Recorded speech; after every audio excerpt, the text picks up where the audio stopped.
नमस्कार, खबर सूत्र में आपका बहुत बहुत स्वागत है। मैं हूं आपके साथ शिवानी। तो चलिए रुक करते हैं आज की ताजा खबरों की ओर। समाजवादी पार्टी प्रमुख और पूर्व मुख्यमंत्री अखिलेश यादव ने इटावा दौरे के दौरान भाजपा सरकार पर तीखा हमला बोला। उन्होंने किसानों की खाद्य समस्या, महंगाई और जीएसटी पर केंद्र व प्रदेश सरकार को घेरा। सपा चीफ अखिलेश यादव ने कहा कि किसानों की आय दुगनी नहीं होगी, बल्कि सरकार किसानों की जेब से पैसे निकाल रही है। जिन्हें मुनाफा कमाने की आदत हो गई है, वे किसी भी हाल में मुनाफा कमाएंगे। इटावा पहुंचे समाजवादी पार्टी प्रमुख अखिलेश यादव ने कहा कि किसानों को खाद नहीं मिल रही, कीटनाशक महंगे हैं और बाढ़ से हुए नुकसान की भरपाई भी अब तक नहीं की गई। उन्होंने तंज कसते हुए कहा कि डीएपी इसलिए नहीं मिल रही क्योंकि उसमें पीडीए शब्द है और पीडीए के लोग ही बड़े पैमाने पर खेती कर रहे हैं। सपा प्रमुख ने जीएसटी पर भी सवाल खड़े किए। कहा कि यह दुनिया का इकलौता कानून है जिसमें सबसे ज्यादा संशोधन हुए, लेकिन फिर भी गरीबों की जिंदगी में बदलाव नहीं आया। स्लैब कम करने से महंगाई कम नहीं होगी।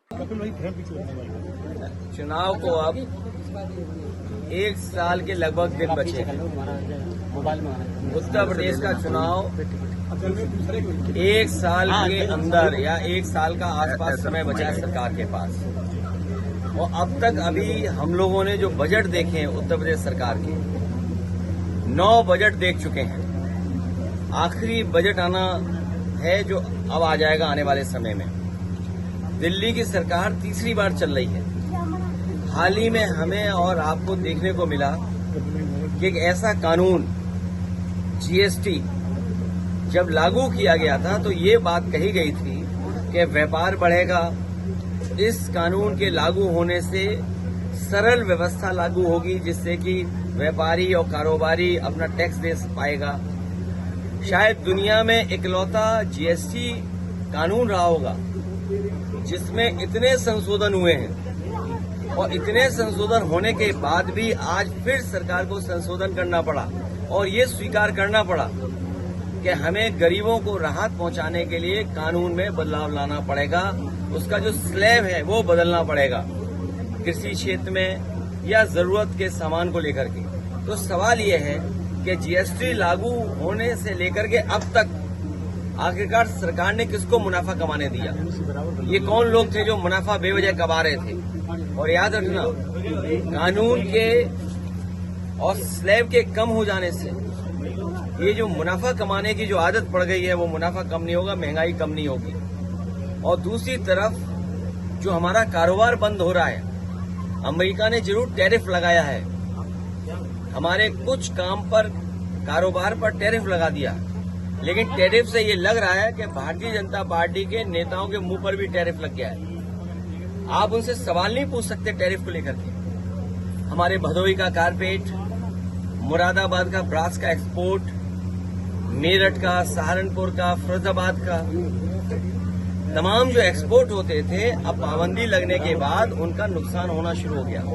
उनका नुकसान होगा, कारीगर जो जुड़े उनका नुकसान होगा, अंतोगत्वा हमारी अर्थव्यवस्था का नुकसान होने जा रहा है। अमेरिका अगर अपनी अर्थव्यवस्था को बचा रहा है या अपनी अर्थव्यवस्था को मजबूत कर रहा है तो हमें भी ये सोचना चाहिए कि हम अपनी अर्थव्यवस्था को कैसे बेहतर करें। उसके लिए हमें फैसला लेना चाहिए। मेक इन इंडिया बर्बाद हो गया। स्वदेशी का नारा केवल मुंह से है, मन से नहीं है। ये बीजेपी के लोग स्वदेशी मुंह से हैं और मन से विदेशी हैं। अच्छा सर, किसान जो हमारा कारोबार बंद हो रहा है, अमेरिका ने जरूर टैरिफ लगाया है, हमारे कुछ काम पर कारोबार पर टैरिफ लगा दिया, लेकिन टैरिफ से ये लग रहा है कि भारतीय जनता पार्टी के नेताओं के मुंह पर भी टैरिफ लग गया है। आप उनसे सवाल नहीं पूछ सकते टैरिफ को लेकर के। हमारे भदोही का कारपेट, मुरादाबाद का ब्रास का एक्सपोर्ट, मेरठ का, सहारनपुर का, फिरोजाबाद का, तमाम जो एक्सपोर्ट होते थे अब पाबंदी लगने के बाद उनका नुकसान होना शुरू हो गया। उनका नुकसान होगा, कारीगर जो जुड़े उनका नुकसान होगा, अंतोगत्वा हमारी अर्थव्यवस्था का नुकसान होने जा रहा है। अमेरिका अगर अपनी अर्थव्यवस्था को बचा रहा है या अपनी अर्थव्यवस्था को मजबूत कर रहा है तो हमें भी ये सोचना चाहिए कि हम अपनी अर्थव्यवस्था को कैसे बेहतर करें। उसके लिए हमें फैसला लेना चाहिए। मेक इन इंडिया बर्बाद हो गया। स्वदेशी का नारा केवल मुंह से है, मन से नहीं है। ये बीजेपी के लोग स्वदेशी मुंह से हैं और मन से विदेशी हैं। मैं राजेश चौहान जी, अभिषेक जी और उनके संगठन के सभी पदाधिकारियों का धन्यवाद देना चाहता हूं कि उनके एक साथी का जब होटल सील किया है तो उसके समर्थन में यहाँ पर सब लोग मौजूद हैं।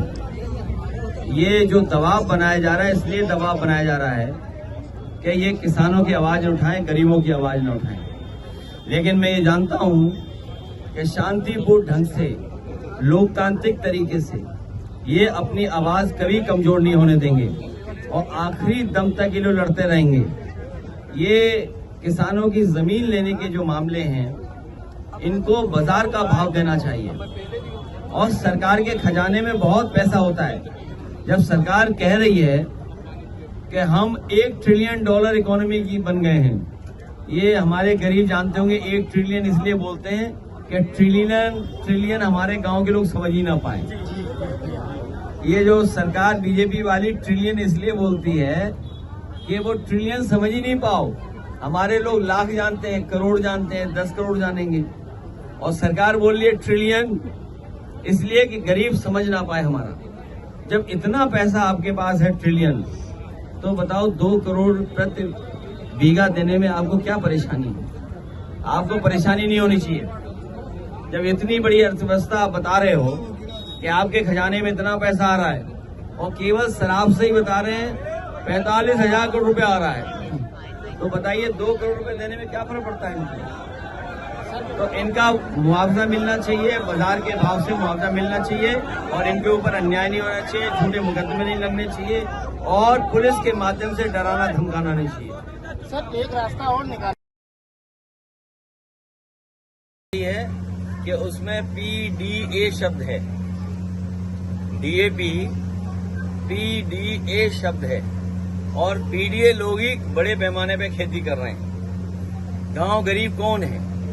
जहां हम और आप खड़े हैं, इस गांव में कौन खेती कर रहा है या किस घर परिवार के बीच में खड़े हैं? तो ये तमाम वो लोग हैं जो मेहनत कर करके कमा रहे हैं और सरकार के पास खाद नहीं, यूरिया नहीं, DAP नहीं और कीटनाशक दवाइयां महंगी हैं और जब फसल तैयार हो जाएगी तो कोई उसको कीमत नहीं मिलेगी और बाढ़ से जो नुकसान हुआ उसकी भरपाई नहीं हुई है। तो इस सरकार के रहते रहते किसानों की आय दोगुनी नहीं होगी, किसानों की जेब से ये सरकार पैसा निकाल लेगी। आपके द्वारा बनाए